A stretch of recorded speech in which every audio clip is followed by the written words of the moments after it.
Welcome to the Revenue Builders Podcast, a weekly show featuring B2B sales leaders and executives. Hosted by five-time CRO John McMahon and Force Management co-founder John Kaplan, the show goes behind the scenes with the people who have been there, done that, and seen the results. If you enjoy our content, please subscribe, rate, and review the show to help us reach more people. Revenue Builders is brought to you by Force Management. We help companies improve sales performance, executing the growth strategy at the point of sale. Find us at forcemanagement.com. Enjoy today's episode. Hi, it's Rachel with Force Management. Before we get started with today's Revenue Builders episode, a quick plug. We know a lot of you are planning your SKO and planning for 2026. Force has a ton of great resources for you as you strategize. We just put out an ebook on 6 priorities for driving growth in your organization, and we have a whole SKO resource page that has helpful insights as you think through making your SKO more than an event. Check it out in the show notes. Hello, and welcome to another episode of the Revenue Builders Podcast. I'm John Kaplan, and I'm joined today by my co-host, 5-time CRO and author of the wildly successful book, The Qualified Sales Leader, John McMahon. And today, we have an incredible story from an incredible guest who's not only an incredible revenue builder, but he's incredibly resilient and a survivor. Let me give you some backdrop. Steve Garraty was lucky to be graduating high school. He was partying and living a lifestyle that wasn't sustainable. His priorities were upside down. He was running towards the edge of a cliff and unable to stop himself. Then God intervened. He heard the 3 dreaded words none of us ever want to hear. You have cancer. After embarking on chemotherapy and a year of hell, as all of his friends headed off to college, he beat the cancer. He went from victim to victor, from asking why me to why not me.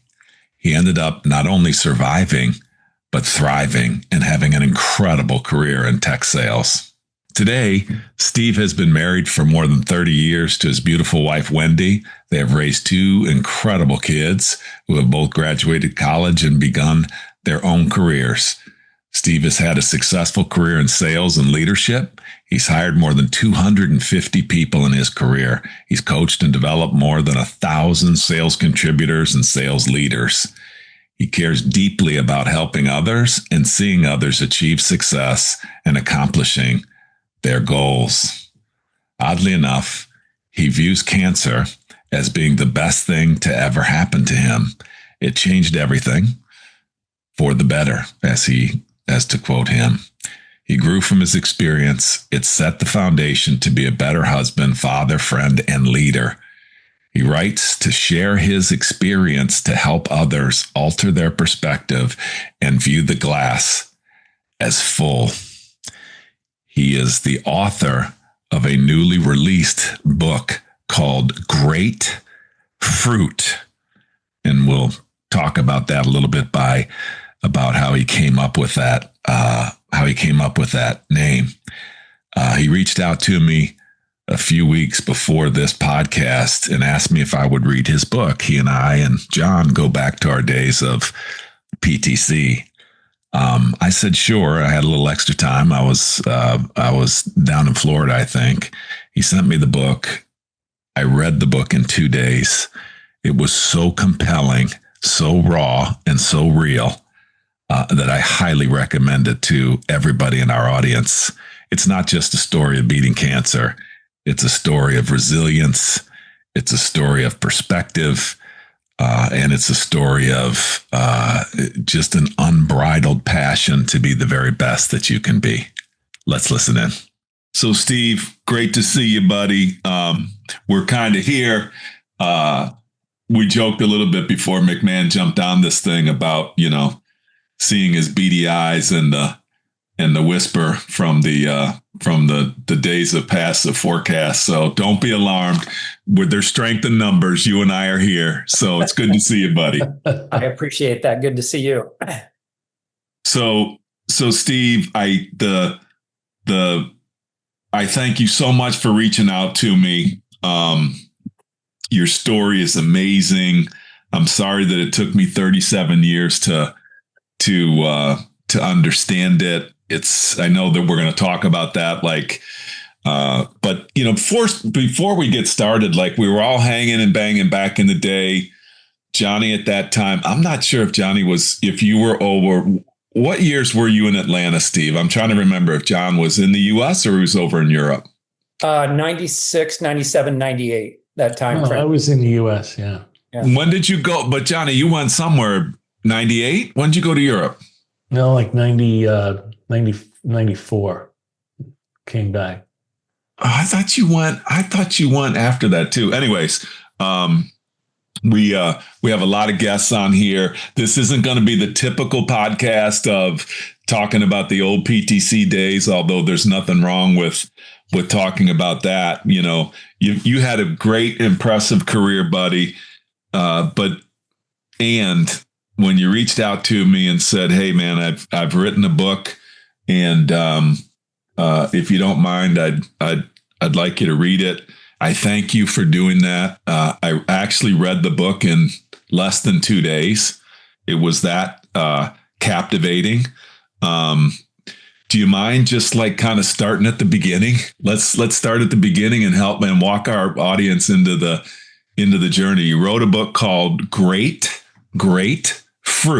and we'll talk more about that. But let's step into the journey. Sure thing. Where would you like me to start?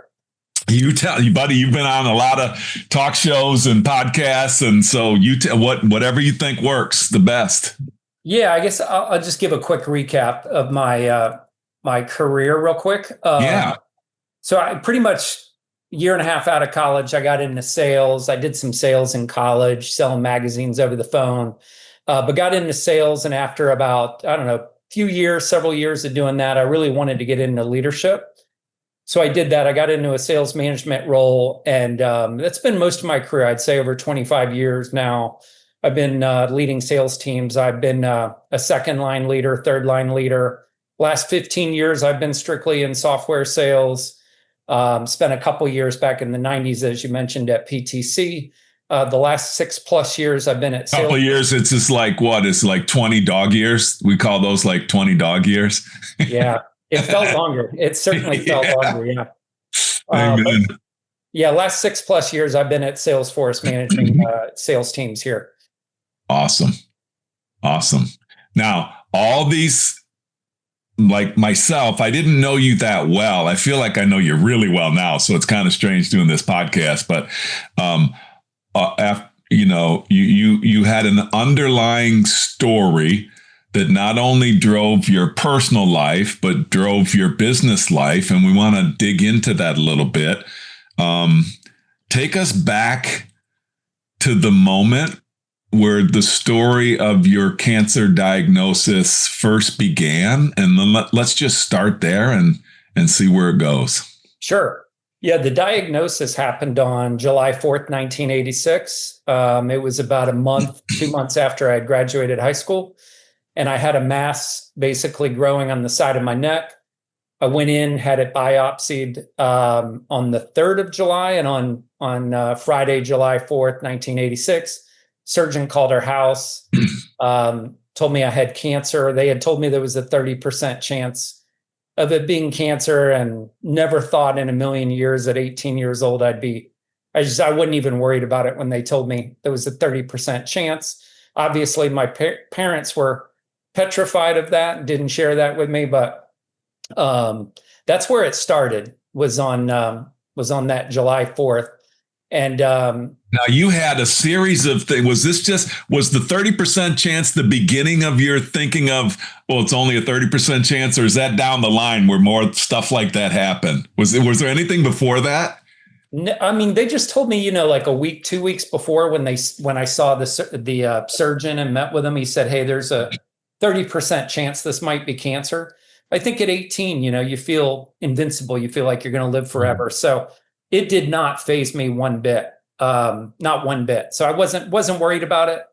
I was actually concerned about going to a party that evening that I couldn't go to, and there was a party every night back then. So I just wanted to get well quickly so I could get back to my social life. And can you set the stage a little bit on that, if you're comfortable? I mean, I was drawn to your story. I'm not going to say that we had the same background, but having a little bit of rough edge to me, I definitely, when I was reading your story, I was like, wow. I mean, I understand that. Tell us a little bit about give us a little bit more detail about the about the situation back then.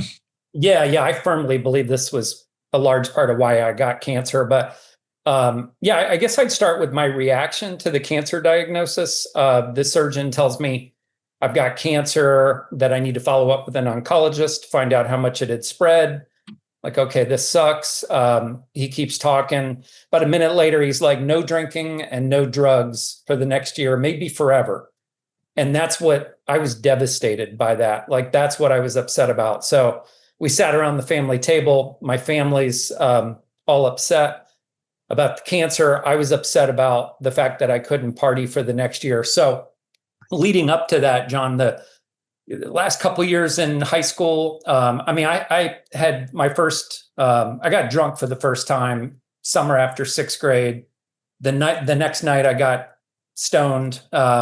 So, think about that if y'all have kids. Basically, I was 12 years old. My parents had no idea that in one weekend I got drunk and stoned. But that kind of started off a lot of poor choices, poor behaviors. And it really got bad my junior and senior year in high school. I wrecked my parents' car 5 times under the influence of alcohol. I was headed down a really bad path. So in a lot of ways, cancer ended up being a blessing and saving me and putting me on a bad path or on a better path. But this last 2 years where it was the physical wear and tear on my body. It was the mental and emotional, all the trouble I got into. But I lived to party. I lived to go out with buddies and get drunk and have a good time. And that kept getting worse and worse. And I kept ramping up the level at which I did that until God intervened and told me, you're sick and you need to quit doing that stuff. So you're a senior. You're going into your junior. You got sick in your senior year, I think, right? Weren't you? It was right after. Okay. Right after I graduated. And everybody's getting ready to go to college. Yep. All your buddies, your girlfriend, everybody's getting ready to move on. And you're 18 years old and you're like, what are you thinking, dude? I was devastated. I was upset about going to college. I was, I'd seen Animal House a number of times. I was ready to join the Greek life and I couldn't wait to go off to college. And all those questions that were in my mind were not the questions somebody diagnosed with cancer should be worried about, but I was worried about the social aspect of it. And like I said, I was devastated. I remember just, how can I not drink anymore, especially for the next year. And so it was tough. I mean, the crew that I hung out with back then, they were all about partying. And so a lot of my friends kind of dropped off after that. A lot of people I didn't see again after I was diagnosed. But my priorities were out of whack, obviously, if that was my biggest concern. Not to be dramatic, but I got to tell you that this part in the book that I will never forget is when you're in the garage, the parking garage of I'm assuming where you're going to get chemotherapy. And you just tell your mom you need a minute. And that minute turned into an hour. And so you do such a good job of writing, brother. Like, I was so impressed with so for everybody listening, the book is called Greatfruit by Steve Garraty. It's an incredible book. I think it's written so well. And we'll talk a little bit about that at the end, like, how you wrote it and took you 37 years to write it. I think that's an interesting story, but not to be too dramatic, but I want to set the stage. Like, we're not talking about, stubbing your toe here. We're talking about a year of hell. Can you give us the highlights? Yeah, sure. So after I was diagnosed, went and got all the X-rays, MRIs, all that stuff, found out it was in my, not only my neck where they removed the mass, which was the size of a grapefruit, hence the name of my book, which is pretty hard to believe, but the surgeon said it was the size of a grapefruit. They also found it in my chest and stomach. So it was stage 3 which meant chemotherapy, which I'd kind of worried, stage 1 or 2, they usually treat with radiation. Chemotherapy is a lot harder on the body. About 2 weeks later, after being diagnosed, I was sitting in there getting chemotherapy, ended up not getting sick, kind of got this false sense of security that this is going to be a breeze. On the first one. On the first one. Yeah. Second one was, I was vomiting, just projectile vomiting halfway through. And each treatment after that got progressively worse. So yeah, it was the nausea, the sickness that would last about 12 hours, pretty much hugging the toilet from when I got home. I was usually puking either at the doctor's office or on the car ride home. And then you're just puking until there's nothing left. And then you're puking up bile. It's pretty miserable. About a month in, I lost my hair. Throughout, I got pretty intense mouth sores where it was difficult to drink or eat. A lot of anxiety. Each session getting progressively worse, kind of wore me down mentally. Like I said, my social life, me and my girlfriend at the time, we'd been on and off for about 2 years. We broke up. And so, yeah, it was a pretty lonely year. It was me, my parents, a couple close friends, my siblings, a great nurse that I had that helped me get through it.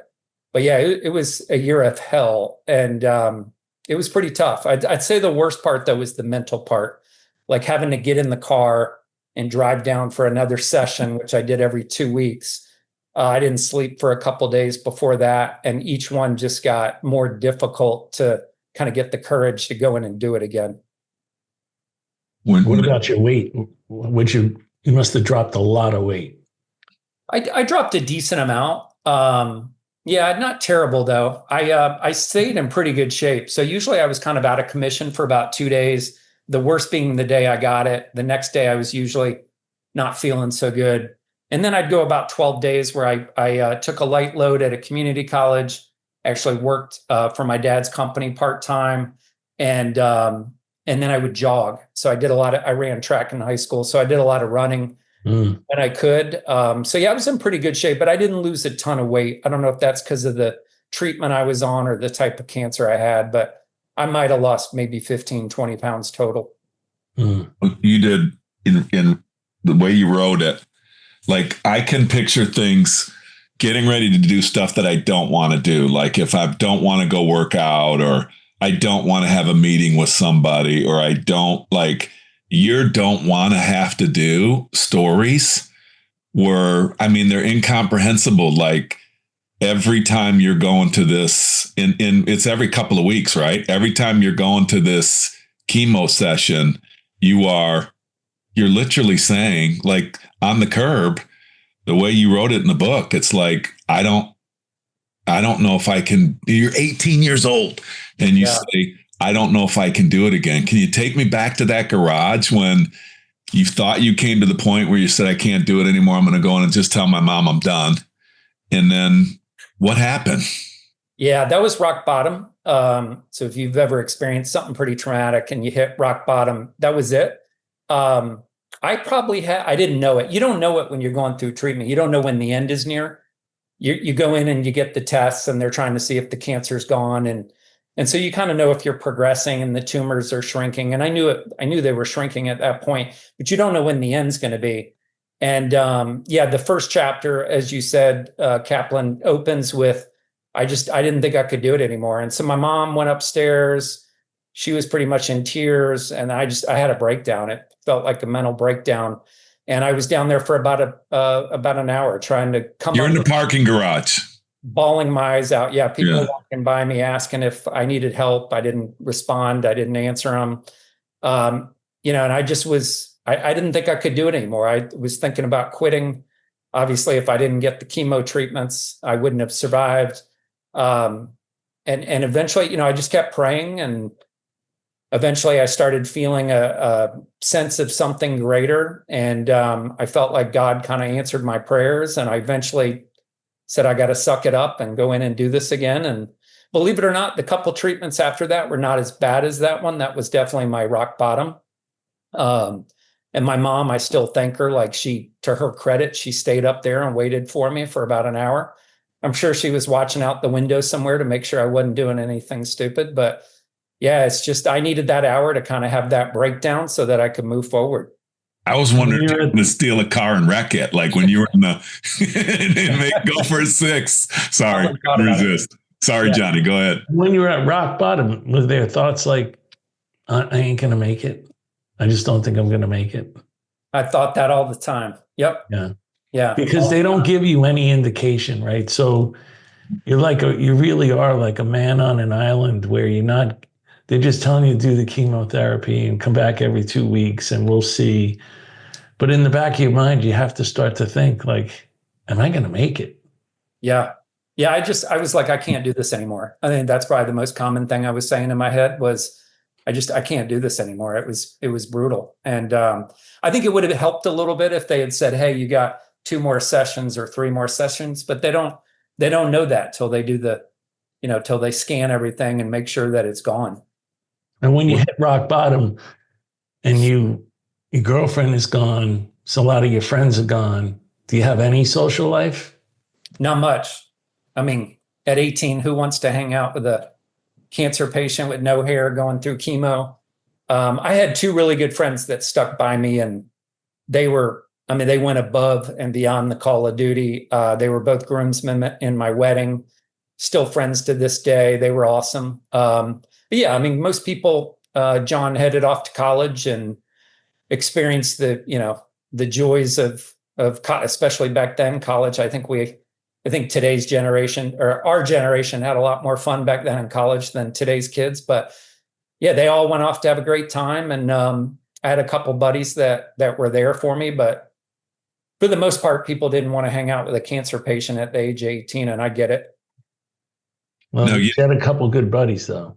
Yeah, absolutely. I want to come back to that on the buddies because it's such an important part of your story is the realization of what true relationships are, and that's impacted you in your career, in your personal life. And in this first part here, like there's a quote that I wrote down: blessings can be found amidst the tragedies.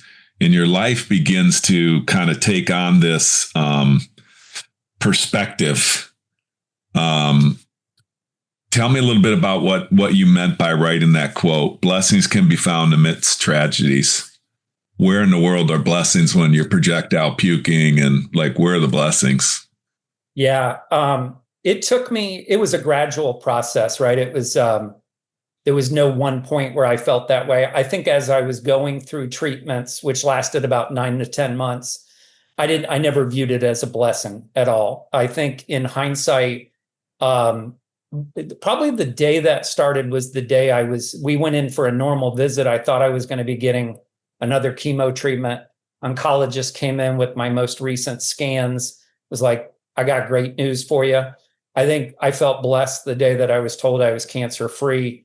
And then I went off to college, had the funnest 4 years of my life. I think over time, I started looking back at the experience. But I would say one, Kaplan, is that I was headed down I was either going to fail out of college or I was going to end up, drinking and driving and killing myself or killing somebody else or going to jail. I have no doubt I would not have graduated from college. So really headed down a bad path. So number one, I think I quickly realized like cancer put me on a better path. I can go off to college now. I can be more responsible. I've got the fear of my health hanging over me, but I can still go and be responsible and have a good time. And then over the years, I would say in my 20s, there were a lot of things that caused me to kind of look back and view how the experience made me a better person, eventually made me a better husband, made me a better father, made me a better friend, and I think made me a better business leader. I think it affects the way I lead all the time. But yeah, I would say that's eventually over time how I came to view it as a blessing. How do you think it changed you as far as making you a better leader or a better person or a better friend or a better husband or better anything? How? Is that what you said? Can you talk just a little bit about some of those things? Because it's all perspective, right? Because you're probably, like you said, looking back and then you're changing and you're adapting to your new life, without drinking, without drugs. And and understanding like this is a new opportunity, a new chance for me. And what did that perspective bring you? Yeah, I think, John, you just said the magic word. Perspective was probably the start of it. Perspective is what is how I came to a lot of the conclusions that it was a blessing. But one of the things the oncologist told me, and I can remember it like it was yesterday, and it was back in 1986, he said, hey, if you had gotten this cancer 16 years ago in 1970 or before, I'd be telling you to get your things in order because there wasn't a cure for this. And so I think that, number one, gave me a perspective that every day is a gift that I've had. I calculate this every once in a while. I've had 14,250 days since he told me that. Wow. Roughly.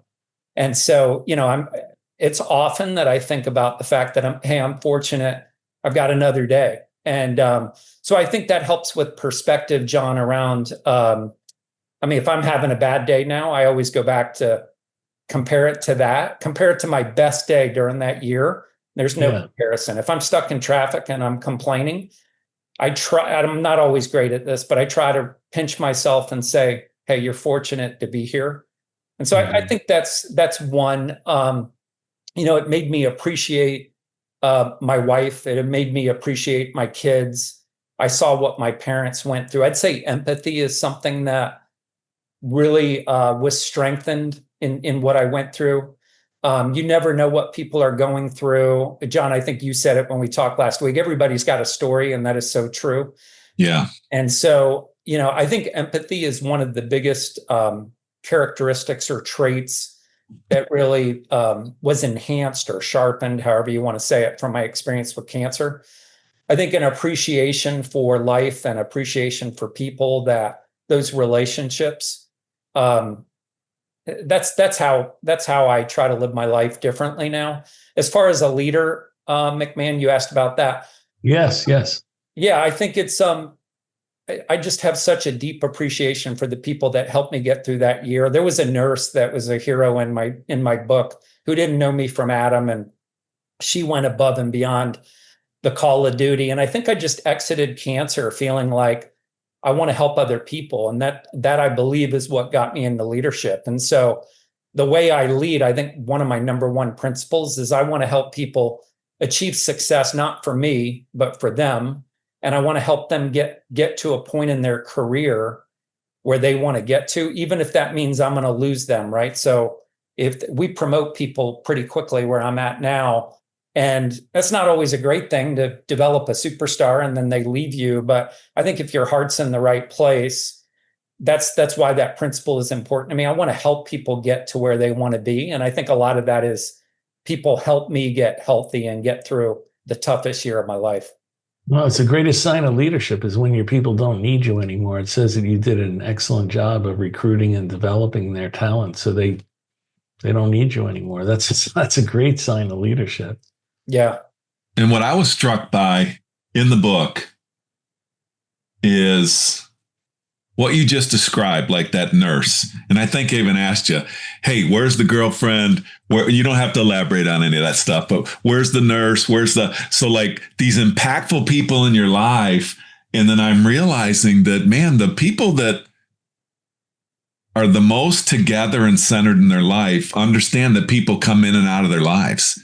Like in business, I used to be devastated, man, when I lost a boss or I lost, one of my people and then, it's like dealing with the impermanence of life, meaning that there's constant change and people just kind of come in and out, and that's life. Like I was struck by that, because remember when I called you and the first things I asked you is, hey, what happened to this person? What happened to that person? And you had to remind me, hey, the names that I was calling them, they're not actually the same names, but I thought that you did a great job you didn't say it in the book, but it's clear you understood that. Yeah. Yeah, I do understand that, but I think I also, on the flip side of that, it made me appreciate relationships to the point where I definitely have a reputation for probably trying to maintain friendships more. It's very easy there were probably people at PTC we all knew and were friends with that maybe we don't keep in touch with anymore. I go out of my way to try to try to avoid that. Talk a little bit about that, because you and I talked about that. Like when we were talking about the people in Atlanta, I was saying, hey, and you were like, well, let me give you the pop, pop, pop, pop, pop. You knew everybody, what they're doing, where they are. Tell me a little bit about that. Yeah, I just, like I said, I work hard to try to stay in touch with people. My kids make fun of me. They're like, Dad, why are you having dinner in Atlanta with your neighbor from 1992? And I'm like, you haven't lived near him, you haven't been friends with him, you haven't seen him in forever. The name of my book actually came from a guy I worked with right out of college for 1 year. We both went to each other's weddings. We hung out like a lot on the weekends before we got married. Great guy, great friend. We talked maybe every 3-4 years. I reached out to him. I was struggling with the title for the book. That's not why I reached out to him. But I was in Atlanta. I said, let's go have drinks. And I'm telling him all about the book. He knew about my experience with cancer. He's like, send me the book. I majored in marketing. I'm pretty creative. I'll come up with something. And he came up with the name based on the mass that came out of my neck and the fact that it ended up being a blessing. But yeah, that's just an example of, I don't know, I work pretty hard to, I was in a fraternity in college. I organize a kind of a pledge class reunion and we get together at the lake. I stay in touch with at least a few people from every company I've ever worked for. It's just effort. I mean, but it's, to me, that definitely wasn't you at 18 and your mindset of being a lone wolf. Yeah. Is there anything, are you taking any lessons from that? Because you also tell in the book, which was a bummer, is like, yeah, you got the two buddies, but everybody else, and I'm sure, not judging anybody, but I'm sure just like there's no handbook on how to deal with something like that with your friends or, so I'm not judging anybody, but you got a really early onset of, who your friends are. Yeah. Yeah, there's and I think that's why I work when you have friends, we spend a lot of time at work. And so a lot of people, I've built friendships at every company I've been at. I don't want to see those go. And I think having experienced something like cancer, where you kind of see who those true friends are, as one of you said earlier, I want to maintain those relationships and I want to have as big of a network as possible. And, I've always been social. I enjoy that. But when you leave a company and you haven't seen somebody in a long time, it takes work. And, I use social media a little bit. I know social media gets a bad rap, rightfully so, but I use it to, LinkedIn. I connect with everybody I've ever met, Facebook, Instagram. I'm able to kind of see what people are up to. And I use it to reach out and use it as an excuse to maintain relationships. I've got a call scheduled this Thursday with a guy from high school I haven't talked to since 8th or 9th grade. He bought my book, shot me a note, said, I loved your book. I'm like, hey, let's jump on a call. Let's catch up. It's been 40 years. So it's just, I think it's important, Now, the Harvard did a study, which I love. It's the longest study. I think I call it longest study on longevity. But when I went and researched it, that's actually not what they called it, but they found out the impact on longevity. And they found that, basically, spoiler alert, is your genes and biomarkers are nice, but the quality of your relationships have more to do with how long you're going to live and how well you live than any other factor, environmental, health, anything. It was really shocking to me. And it sounds like that you just kind of naturally went there, but you're doing like the healthiest things that you could possibly do on the planet. You can watch your diet, but reaching out and staying connected to solid relationships for long periods of time, the data is shockingly clear on what happens to your life. You're just going to live a better life. So I think we could all take a little lesson out of that. So on the 37 years, the part that, we're talking about these relationships. So when I knew you at PTC, you had already experienced this. I didn't know that you had experienced this. You told me the people in the office that you were working with, they didn't know. You don't have to mention the name, but I love the story about the interview that you had. Because back in the day, Johnny, remember they tell you, I don't think you're tough. They would tell us, I don't think you're tough. I don't think you're tough enough. Yeah. Yeah, I don't think you're tough enough. Steve, you don't have to give the names, but on the interview, tell us a little bit about when the person said, I don't think you're tough enough for this. And then you had to educate them a little bit. Yeah, I'm happy to use the names if you don't care. No, I don't care. I don't care. Yeah, I have great respect for all these guys. Yeah, so I was hired by Scott Staley. He was, we had a mutual friend or mutual relationship, and he was my cheerleader the entire interview process. But the rest of it was, to this day, still the most brutal interview process I've ever been through. Again, I compared that to cancer, and it was a breeze. But I interviewed with Steve Strahan. He was really tough. Yeah. He was interesting. He acted like a friend until like the last 15 minutes. And then he turned, used everything I had shared against me. But the interview you're mentioning was Rob Chapdelaine, and that was the hardest interview. I think he was running the country, probably reported to you, McMahon, directly, I'm assuming at the time, or maybe Dick Underwood, and then you. Dick Underwood was my final interview. But I'm sitting there with Rob, and he was grilling me. It was an hour-long interview. And I never felt like I had the sale. I never felt like I had the green light to move forward. And he was wrapping it up. He was like, I don't think you're tough enough for this job. He's like, I don't think you're a good fit here, but I appreciate your time. And he stands up, and I'm like, oh crap. And so again, to your point, Kaplan, I didn't tell fraternity brothers that I hung out with every day that I had cancer. I wanted to go off, live my life, enjoy life. I didn't really want to be the cancer guy. And then I started working, and I did the same thing. You don't walk up to people and say, hey, I'm a cancer survivor. And so I just didn't share it. And as I started writing this book, I shared it more. But I definitely back then didn't think it was a smart idea to tell somebody in an interview, hey, I had cancer 5 years ago. I would think they'd be worried about, is he going to get sick again? Is he going to work as hard? So good point.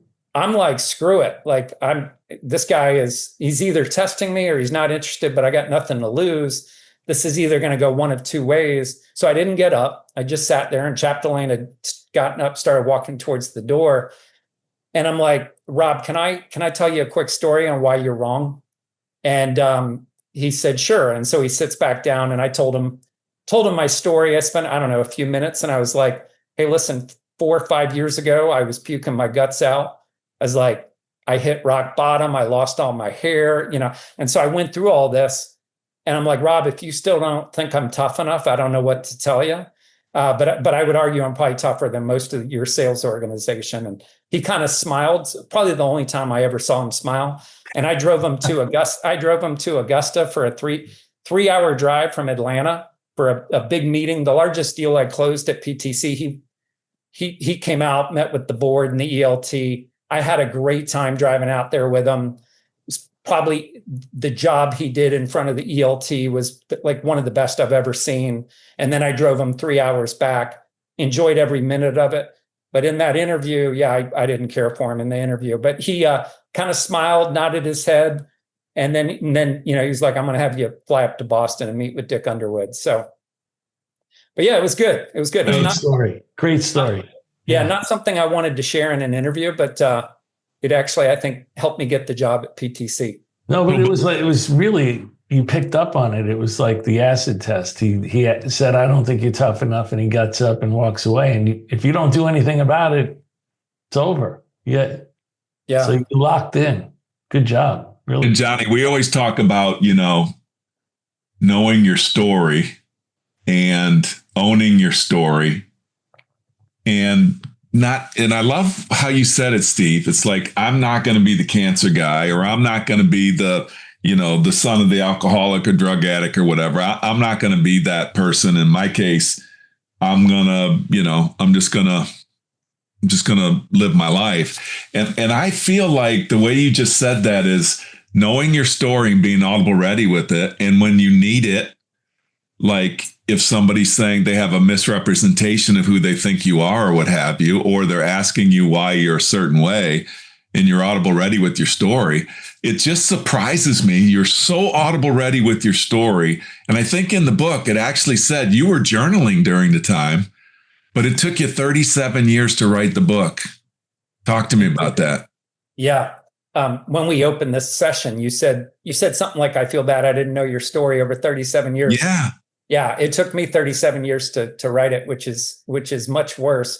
Yeah. My parents had me, it was their idea to write the journal. Again, it was kind of a lonely year that year. And I struggled a lot of times. And my parents were like, I don't know if they got it from a therapist or what it was, but they were like, hey, we suggest you start writing in a journal, write down your thoughts and all of that. So I did that. And I had a thick notebook by the time I was done with treatment, just filled with thoughts, feelings, everything I was kind of going through.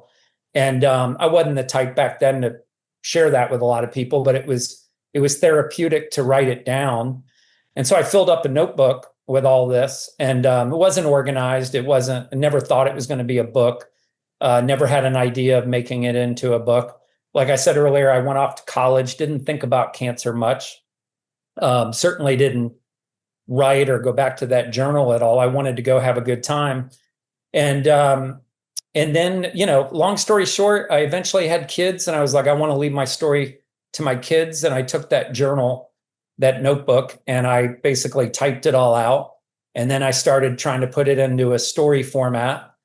And life kept getting in the way. I've been in sales. I travel all the time. I'm on, going here, going there, and getting home and spending time with the kids. And so I didn't make finishing this book a priority. But at some point, I don't know when it was, maybe 10 years ago, 15 years ago, I was like, I think I've got a story that people would like, and it would resonate, and it might help people. And I think it could be something I could market and sell. And so, then the idea was born. The clincher was COVID, actually. COVID, I wasn't traveling. Yeah. I was home. My kids actually had gone off to college. And I was like, I've got every evening, I was working during the day, but I've got every evening at home, and I don't golf, I don't fish. I'm like, I'm going to write this book, and I'm going to finish it. And then the other thing, which I think relates to sales, right? We know that putting a goal out there and telling people what your goal is, you're putting accountability on yourself. I told everybody, I'm going to finish this book in 2020.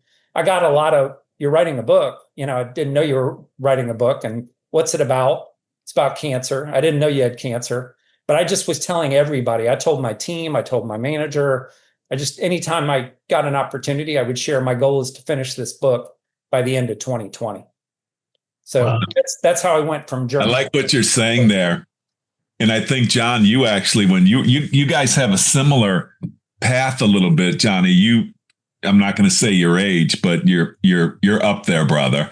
And you had, all these stories and all these great ideas that you had. And then, it just kind of came out. Do you resonate with that, John, on when the time is right to write your story? Yeah. I mean, I did at the same time that Steve did during COVID. I would just get up at 4 or 5 every morning, and I'd pound out 3 or 4 hours and then say, okay, that's enough for today, and go on with my day. Yeah. Well, but it was something that was always in the back of my mind. And people were always telling me, like, you need to write, how'd you say that? Where'd you learn that? And I was, what book did you read it in?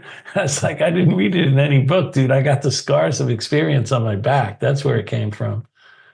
But one thing I wanted to talk about a little is you were talking about knowing your story. And I think a lot of people kind of know their story, but they don't truly understand their story like Steve does. And then they don't, because they don't really understand their story, haven't taken time to fully digest their story like Steve has, they then don't understand the effect that their story has on their future life. And what I mean is, like, Steve could have easily chosen to be a victim of what he went through. Instead, he decided, like, I'm going to step up to the challenge of life here, and I'm going to live a full life. But there's plenty of other people, if they don't digest what happened to them, could easily fall into another category. So kudos to you, Steve, for, digesting everything. And well, I like it too when you read the story. when you read the story, everybody, please, we got two great authors here with me. Johnny McMahon's book on the qualified sales leader, and then Steve Garraty's it's called Greatfruit, a play on grapefruit, which was the size of the tumor. But what I love about what both you guys are saying is this making sense of the story. And I do a lot of coaching and mentoring of people, and I'm constantly telling people to journal. That was given to me a long time ago as a piece of advice. And it became so powerful. I'm looking in my office here. I have journals by years. I have journals by events. I have journals by, and it's amazing. You know, it doesn't mean you're going to write a book, but when you have to write it down and you have to describe what you're experiencing and what you were thinking and, you know, what you were faced with. And, you know, what I love in your book, Steve, is you got all kinds of examples. Like the way you wrote it was just so authentic. You're like, hey, you didn't write it to be a hero, because there's some very authentic moments in that book that are just like, holy smokes, I wouldn't have said that. I wouldn't have said it that way. Like, you know, you weren't looking to be a hero in the story. And yet by just telling your story, it's incredibly heroic. So I'm waxing a little bit here, but I thought it was just so well written. So well written. Yeah. Thanks. I appreciate it. You know, one thing I wanted to say, I'm very thankful today that it took me 37 years to write it. And the reason is, Kaplan, you read it. There's a part 1 and a part 2. Yeah. Part 1 is the what and why it happened, the story of what I went through. Part 2 is how it impacted my life over almost four decades. And so part 2 is really about how it affected me as a husband, as a father, as a friend, and as a business leader. And that wouldn't have been there at 25 years old, right? Or 30 years old. Great point. And so I don't think that hit me till recently. It was after I published, and somebody had kind of talked about how part 2 really was like how it changed my life. And at 25, I hadn't experienced enough yet to be able to kind of articulate that or even know what all that was going to be. So kind of glad it took 37 years to write it. And I think it makes the book somewhat unique in that 100%. It's a 4-decade view of how something traumatic ended up being a blessing. Can we talk a little bit about mindset and the impact on health? In no way did you know that 37 years ago, but what you know today and what you knew by what the doctors were saying to you about mindset and emotions. And could you talk a little bit about that? Because the data now is very clear that there's a definite impact on what mindset can do to health. Yeah, absolutely. There was a book I read that my mom made me read. I say made me read. I enjoyed reading it. It's called Getting Well Again. And it was kind of ahead of its time. It was it's like a psychologist. It was an oncologist. It was a third person. It's gone through a few revisions. But basically the whole thing is, it was all statistics, Kaplan, on what you just said, on how people with a glass half full mindset would do much better in all these studies that they did. So if you were diagnosed with terminal cancer, there were people that lived years, sometimes, got cured, and they found commonalities in the way those people thought. And that book had a huge impact on me. And there were some techniques in that book that I ended up using. Visualization was a big one that I used and I still use today. But yeah, it really, and I looked back at my high school. When I say I got in trouble a lot, it caused a lot of friction and stress, and just, I had a troubled junior and senior year in high school. My girlfriend and I broke up on and off. I did not handle that well. There were a lot of things in those 2 years leading up to my diagnosis, in addition to the drinking and partying and behavioral stuff, that I think made me sick. And so the book really talked about like how that type of stress, anxiety, kind of putting yourself through that, how it can get you sick, but then also having a positive mindset and thinking more glass half full those people did so much better in the studies that, my mom made me read that book, but I think it really got me thinking differently. And there was some techniques, like I said in there, that I used that I think helped me get better, and then that I still use today to try to stay positive. Expand on the one on visualization, because you hear a lot about that, but what do you actually mean by that? Yeah, I'll give you a couple quick examples. One was like visualizing, they talked about this in the book, visualizing your good cells attacking the bad cells, and visualizing the chemo kind of attacking and coming up using some type of, could be a cartoon or whatever. Back then, Star Wars was big. So for me, I'd go jogging every day. I'd run, like I said, I was running a lot. And I would think while I was running about, my bad cancer cells being Darth Vader. I know this sounds corny. And my good cancer cells being, Luke Skywalker. And I would just picture them attacking the bad cells. And they talk about that people who did that in these studies had better results. The second one was my grandmother had gotten some holy water that was blessed by a renowned priest.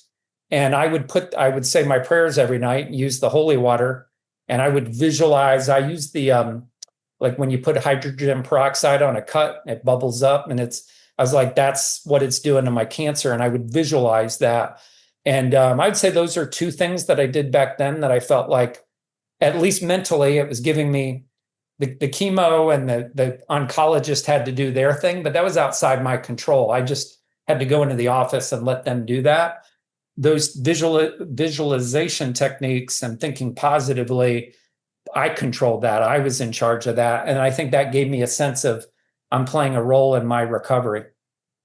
I love that. The data is so clear now.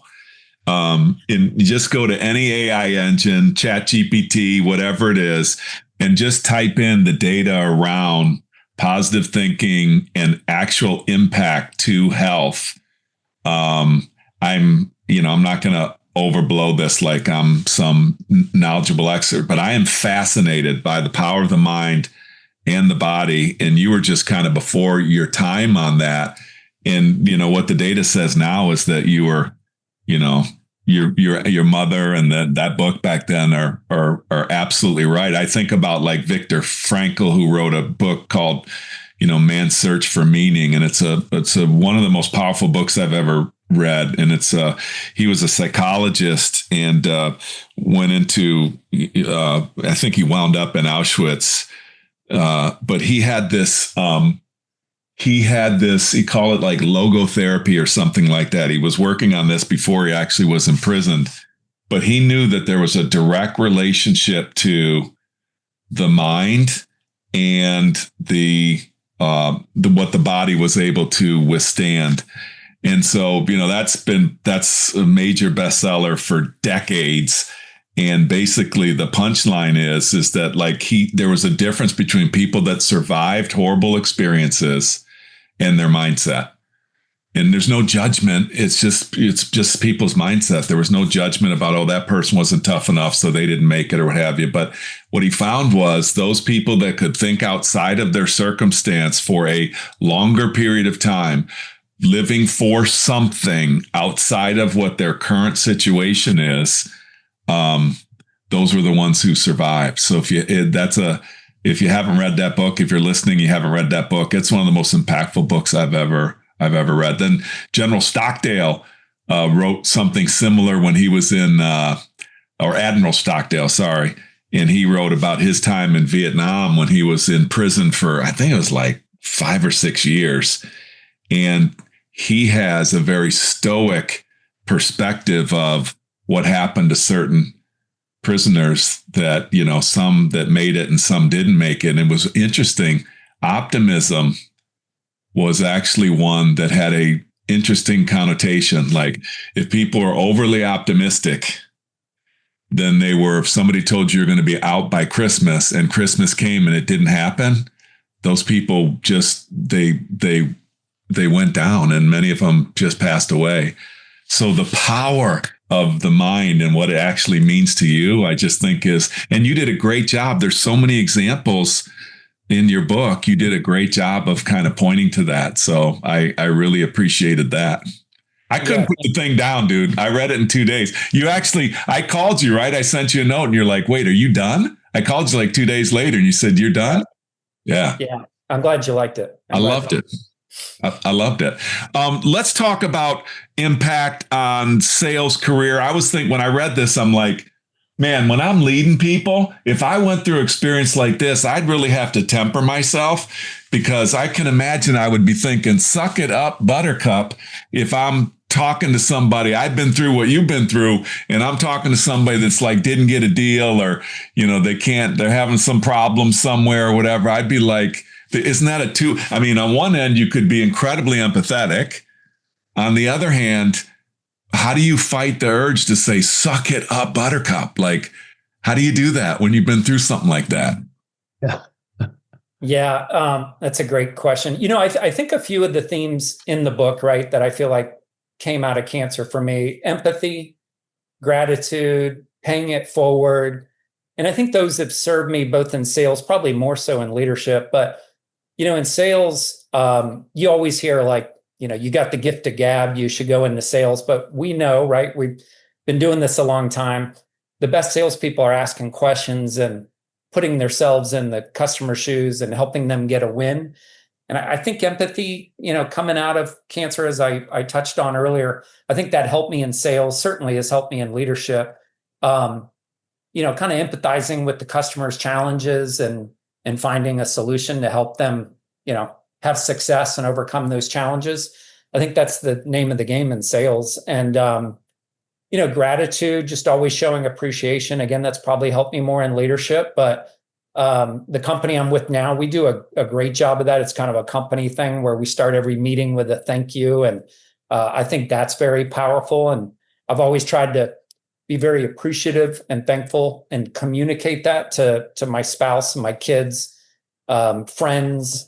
And I try to do that at work and live that way. But from a grit and resilience standpoint, we touched on that earlier. I think if a customer's last day of the fiscal, great example. I had this customer, we were doing a renewal. It was a hairy contract. We didn't get it signed till 2 a.m. We had till 3 a.m. because our company's headquartered on the West Coast. And it was awful. It was just terrible negotiations, and it was ugly. And we finally got it done at 2 a.m. But I had to keep telling myself, this is nothing, right? Like this does not compare to my best day during that year. And I think that's always helped ground me.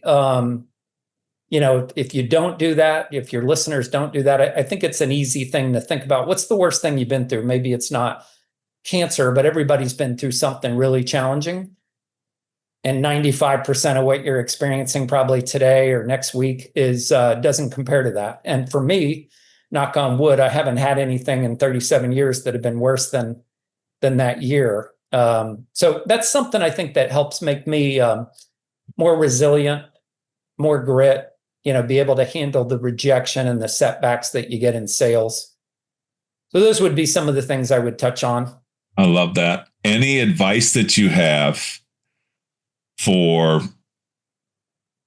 just speak from the heart for people that are going through, I want you to answer from two dimensions. For people that are going through really difficult things personally for themselves, and then either to be a leader to somebody or a friend to somebody. So advice to the individual going through something, and then advice for the person that is sitting with that person, if you will, from a friendship or leadership perspective. Yeah, I would say so. On the first part, it's, again, I spent 9-10 months just trying to survive. I didn't see it as a blessing at the time. But I think if you're going through something like that, whatever it is, could be divorce, could be, a disease like cancer, it could be a job loss.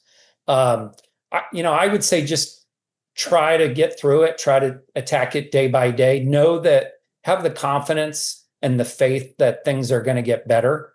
I think that's what got me through was, I didn't touch on this earlier, but one other visualization tool is I thought about what my dorm room was going to look like. I thought about joining a fraternity. I thought about dating again.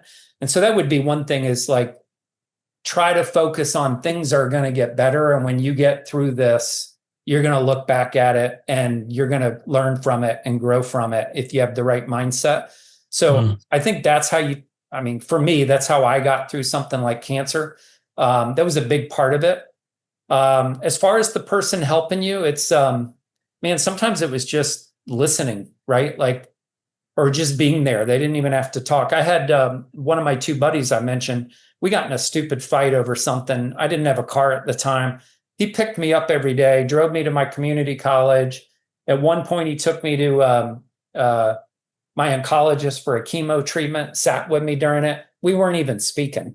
Like we drive. I remember this in the book. That's a great story. We drive through a drive-through. He's like, "What do you want?" And I want a hamburger. And that was it. Like we wouldn't speak the entire time, but he just showed up. You know what I mean? And so I'd say if you're a loved one or a friend of somebody going through something like that, like just be there and just listen. And sometimes people all handle stuff like that differently.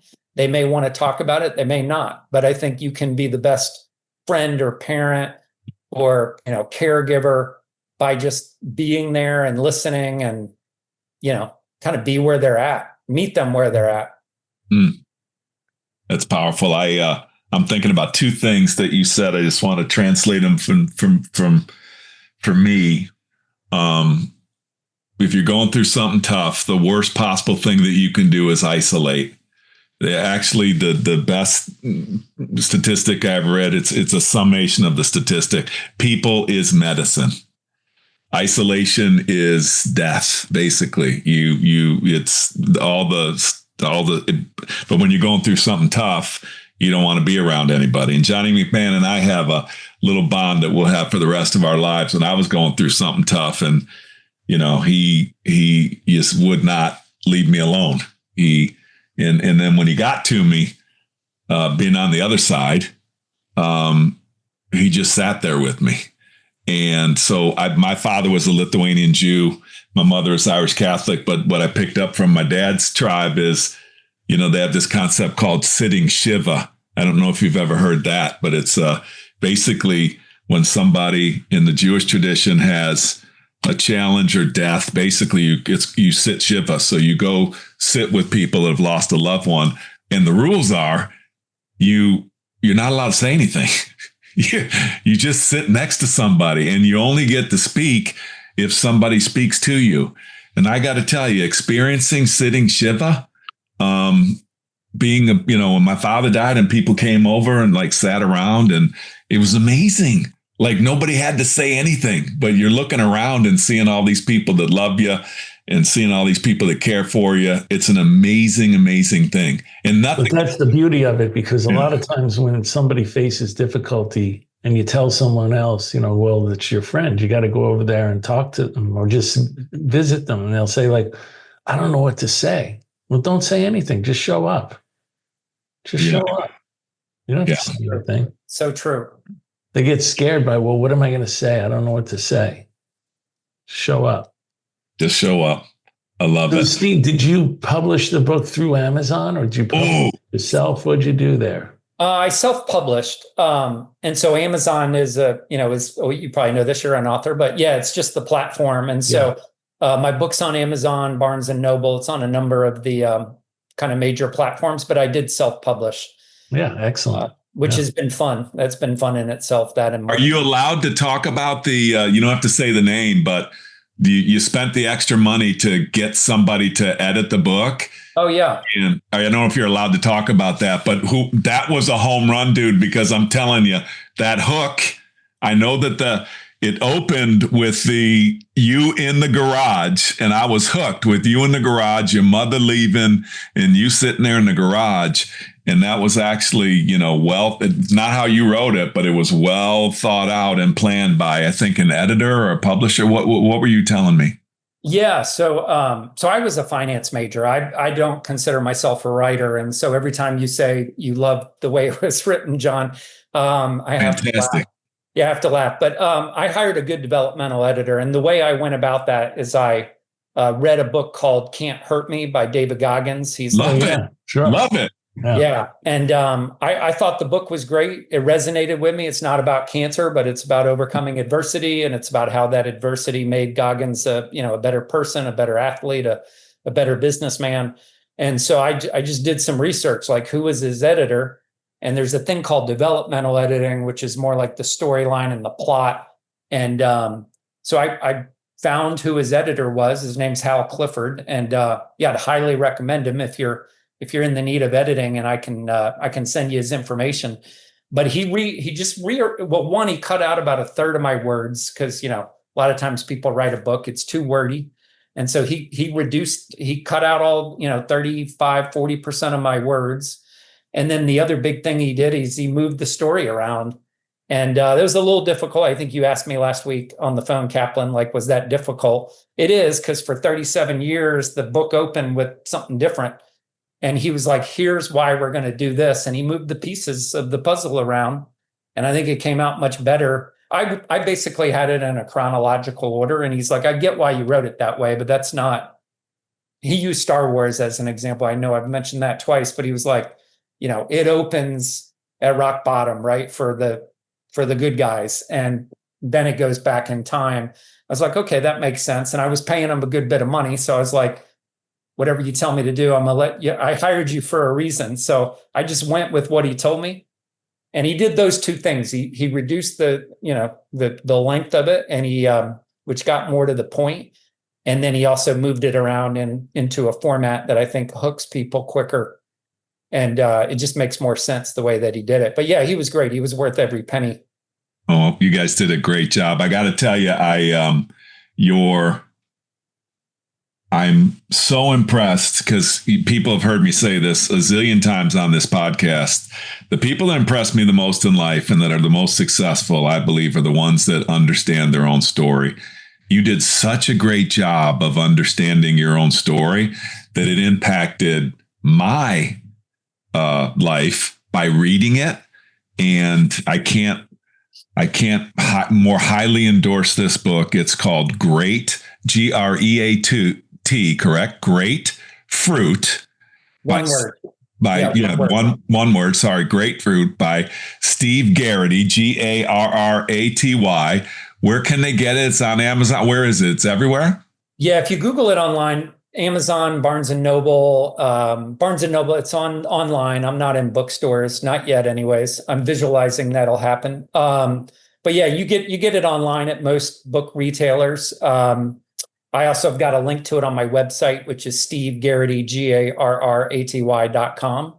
And people can read about my, bio and background, and I'm starting to do some speaking events. So yeah, you can learn my background at stevegarraty.com, and then Amazon, Barnes and Noble are probably the two most popular book platforms to buy it online. We'll link all that in the show notes. And Steve, thank you for reaching out to me. Sorry that I didn't know the story for 37 years, but the way you just shared it with me and the listeners was just so great. I'm really grateful to you. Well done. Thank you so much, Steve. Bless you, man. Thanks for having me on here. I feel blessed and very grateful. So thank you. Yeah. And thank you all for listening to another episode of The Revenue Builders. Thanks for listening to today's episode. Be sure to check us out at forcemanagement.com.